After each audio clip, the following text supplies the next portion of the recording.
Welcome to Pete and Hannah's Watchlist. I'm your host, Pete Mitchell. I'm here with my great co-host, Hannah.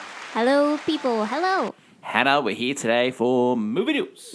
But before we begin, let us tell the viewers and the listeners what they should do. Pretty please leave a like and subscribe to our channel. Subscribe. Leave a comment down below your feedback on the show, thoughts, feelings, comments, queries, all that jazz in our comments below. Hit the notification button and you'll get great content like this one, including What's Next, the show where we help you figure out what to watch next 28 years later. Yep. Also, Elio. Woo. AFI Top 100 10 Year Revisited. Some like it hot. Amazing movie. Some like it cold. You know, some like it just right. Hannah, we've got movie news today, and then tomorrow we're doing a draft. Yes. Yeah. You're trying to just claw your way back. Yeah, it's not going to happen. You've got Minecraft and you also got Lilo and Stitch. Yeah, I'm doing well. Yeah. Great. And I've got 28 years later. It's doing well. It's doing well at the box office. Hannah, before we get on to your great movie news and clickbait headlines, let us go to clickbait hottie hot takes. Woohoo. And as we celebrate the Formula One premiere, On the door, yeah. let's do the top 3 racing movies for each other. Yep. Okay, I'll go first. I'll say number 3. Do we want to just lay around the parameters? They must include, the movie must be a race in cars and vehicles, perhaps, and that they have to receive an award at the end of a start and finish race. Just so. Because there's a lot of racing movies. Okay. But Yeah. certain movies... The racing for points. The quota, yeah. Yeah. There's no Fast and Furious movies here. Yeah, so Okay. they have to involve a actual race involved. Well explained. I'm just saying. No, well explained. My number 3 is Grand Prix from 1966. Okay. James Garner, Eva Marie Saint. Yeah. American driver is fired by his racing team after a crash at Monaco that injures his teammate, who he ends up sleeping with his wife. So yeah, like, Great times. cool. For you? Yeah. Number 3? Number 3, I'm going to pick this movie because even though I was lied to thinking this movie was going to be all that great, called the Rocky of racing car movies, it wasn't. But I still enjoyed Gran Turismo. Oh, really? Yes, I do still enjoy this movie. I like it when it's on. I adore Orlando Bloom just saying Nissan every time he's on screen. Yeah. I love it. David Harbour playing the coach, love it. But yeah, look, if they just fixed one detail, I feel like they didn't put enough weight on the real life story of it. And it does affect the fact that the real life story of this beautiful movie, video game to movie adaptation is that, he didn't win. So it's like sometimes you're rooting for someone who's like, oh, he comes in third. Oh, Yeah. it's never the best. Yeah.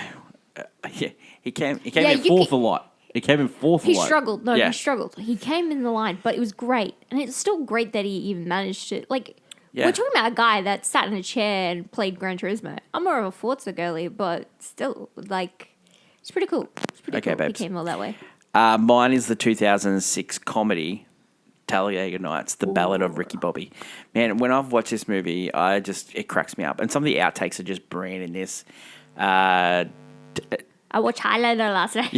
Yep, Sacha Baron Cohen, Will Ferrell, John C. Reilly, Gary Cole, Michael Clark Duncan. When he stabs himself in the quad to tell the boys that he is paralyzed, and Michael Clark Duncan, don't you put that evil on me, don't you?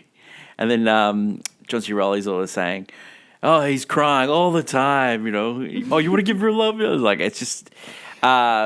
A lot of people love that movie. Yeah, Amy Adams is in as well. It's so funny. It actually is. Yeah. Just an awesome cast. Leslie Bibb, Jane Lynch, Andy Richter, Molly Shannon, Greg German. Just really funny stuff. Directed by Adam McKay, written by Will Ferrell. Just great stuff. Good stuff. Number 2 for you? My number 2 pick, another true story type, is I'm going to pick Rush. Starring Rush. Chris Hemsworth. Yeah, directed by Ron Howard. Starring, I believe it was, he played the Baron in the Marvel movies as well. Yep. I remember wanting to go see this movie so badly because Chris Hemsworth was in it, and I still enjoyed it. Daniel Bruhl. I actually do. It's a really solid, like, the rivalry in this movie is solid. Like, I just love Chris Hemsworth in this movie. I just remember good times. Like, it's a solid racing movie. Solid racing movie. Yeah, it's a true story about Neil Hunt and Niki Lauda racing for a world championship, and Niki Lauda was like the just knew everything about racing. Neil Hunt was sort of like the playboy, and he just wanted the world title so bad. It's a based on a true story. Solid. My number one racing movie of all time is the 1990 NASCAR movie Days of Thunder, starring Tom Cruise, Nicole Kidman, Robert Duvall, Randy Quaid, Carrie Ells, Michael Rooker, directed by Tony Scott, produced by Don Simpson and Jerry Bruckheimer, written by Robert Towne. What a movie. Like, Nicole Kidman as like a 24-year-old neurosurgeon. Love it. Tom Cruise as Cole Trickle. Great name. Love it. Robert Duvall playing a crotchety mechanic. Randy Quaid playing the sleazy guy. Carrie Ells playing the bad guy. You know, you love Michael Rooker with a tumor. You know, just what a movie. You know. Yeah. Okay. Great soundtrack as well. The key to these movies, that the ones that I've chosen, is they're giving great access to the sport itself. So NASCAR really backed Ricky Bobby. You did really, choose. really backed Days of Thunder. Grand Prix was backed by Formula One at the time. That's why Formula One now has been backed by Lewis Hamilton, Mercedes. That's why this movie has a chance of working. They had a Sylvester Stallone movie called Driven. And it was sort of backed by IndyCar.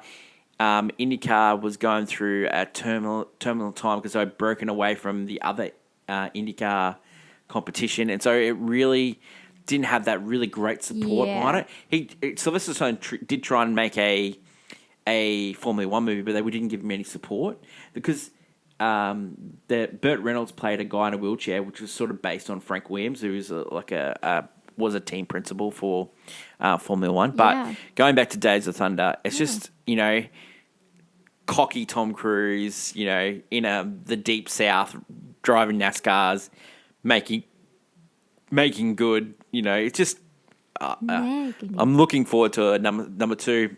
There was talk that Tom Cruise was going to do Formula One, but they went with Brad Pitt because he was a safer choice because they were worried that Tom Cruise was going to smash some cars. And you know he would have. That's what Tom Cruise does. He's like, I got to do this. Yeah, that's what he's got to do. Hannah, your number one racing car movie. It's so obvious. It's the true brilliant pick. It is Speed Racer 2008. So I'll just put a flag here. I want real racing, not fake racing with a monkey as my pit crew. Okay. One, the monkey is not the pit crew. He actually waits in the stands. He actually has a pit crew that's just one guy, Sparky, because this is how it works, all right? If you've ever watched Speed Racer, as many times I've watched a Speed Racer anyway. How many times do you want to bring Speed Racer up? It's brilliant. It's free on YouTube if you want to watch it right now. You never watched an episode of this, 2008 Speed Racer movie. Yeah, I've watched... What are you talking about? I've watched both the original and the remake anime that they both had. Anyway. The Wachowskis directed and right here. The Wachowskis' best film, throw Matrix in the trash. Matthew Fox, Christina Ricci. It is John Goodman. Susan Sarandon, who I love in this movie. I absolutely just think this movie... that whole racing... Young Ariel Winter. Using the racing... and the emotional weight of the movie, how it climaxes at the end during the big finale race. Based on a famous cartoon. It's so well done. It's so well executed, yeah. And when you say based on a cartoon, the way they were able to capture, kind of it feels like a cartoon come to life. And it really does work so perfectly well for the film. It is crazy and ridiculous, but it was just ahead of its time. People just did not understand how creative and wonderful this movie is, and it's brilliant, and I think it just holds up.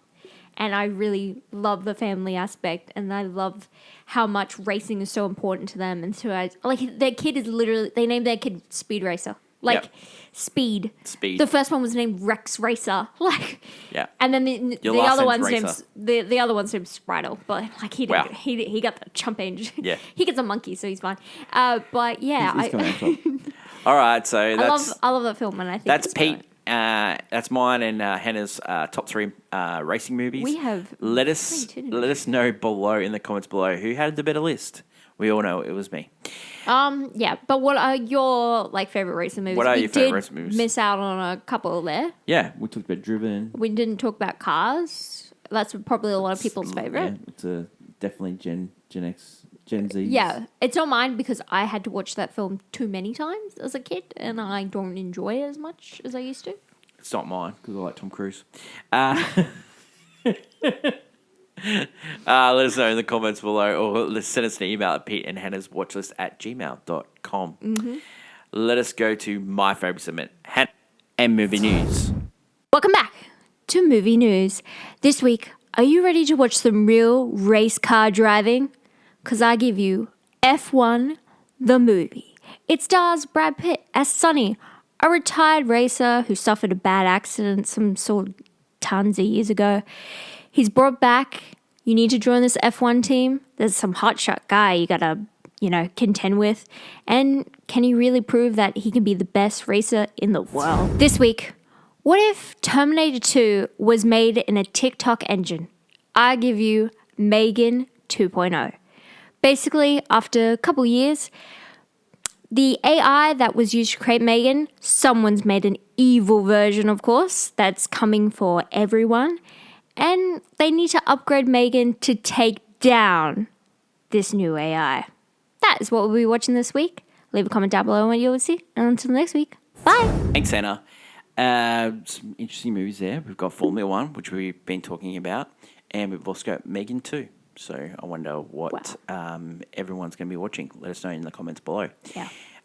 Okay, so 28 years later, successful-ish. It had a really good worldwide stuff. Second behind How to Train Your Dragon in American box office. It was off a low budget, like only $60 million. So at the moment, they'll probably be heading to break-even point. Hopefully they'll do better. Mobland has been renewed for season 2 by Paramount Plus, Hannah. That's crazy. That was probably on the chopping block, as a lot of people Yeah. thought. But it did get word of mouth. I think it survives to see another day. Well, I'm glad. Superman continues their worldwide tour. This last stop was Rio de Janeiro at the Christ Redeemer statue. It's seen these interviews. The chemistry between Superman and Lois is good. The chemistry, like Superman, Lois, and even Nicholas Hoult and Superman, like Lex Luthor and Superman, which is great because I feel like Lex Luthor and Superman should have chemistry. Yeah. I'm like trying to keep like all my like expectations low, but I'm still really excited to see it. But expectations of the film itself being low because, I don't want to put pressure on it because last time I put pressure on DC, I've not had any good investment returns on What them. about the Batman? Yeah, the Batman, but that's like a safe bet because it's just the Batman. True. Last time That's I true. put money on Superman doing something, I got really chump changed. Yeah, So, that is true. I'm just being cautiously optimistic. Well, that is it for the news. Let us know any news that we should cover on the future episodes of Pete and Hannah's Watchlist. Yeah. Last Saturday, we went to the University of Queensland's Short Film Festival. And it was a great time. Some great films there. There was 10 short films. Yeah. My favourite was the first one when it had about time travel. It's Saving Adam. That was probably my favourite. Did you have a favourite? I think that was mine Yeah. too. Like there was Time a few travel, of them. undefeated. But yeah, the time travel aspect, it was gamifying time travel and a little bit like, it was really cute. It's really nice to go out, like when people have like different spots and creators, like short film festivals or anything, like it's always good to go and see them. And like if you get an invite, you should take it because you never know. Like that person directed that short film there, they end up Turn into a feature length. you don't know because we've had a lot of directors next who big thing. used to do just shorts and then 100%. become much bigger. So yeah. Yeah, so thanks for the invite, University of Queensland Short Film Festival. Hannah, Yes. next week That's me. for Yeah. us, Formula One and Megan 2.0. So it's too good there. Don't forget, tomorrow we're doing a draft. We're also going to recap what we watched and missed, or watch or miss for June. So that would be tomorrow in our draft episode of what future movies that we're looking forward to for the rest of the year. Yeah. That is my lovely co-host, Hannah. Long live cinema. And until we meet again, it's bye for now. Bye.